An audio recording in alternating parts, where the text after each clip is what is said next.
Welcome back, and in today's video I'll guide you through the process on how you can set an alphanumeric passcode on your iPad.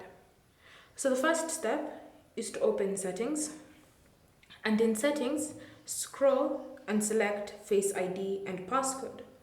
From here, enter in your current passcode, then scroll through the various options and select Change Passcode. Again, confirm your current passcode.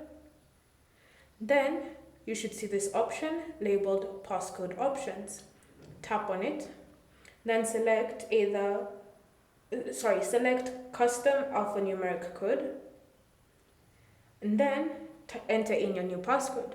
So with this, we can use letters of the alphabet, and we can also choose to use numbers. So type in whatever it is you want to use.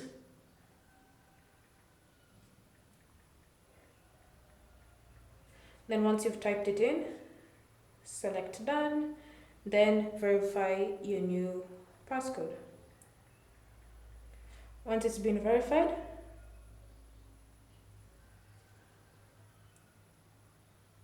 now whenever you unlock your iPad, you'll be needing to use that alphanumeric passcode.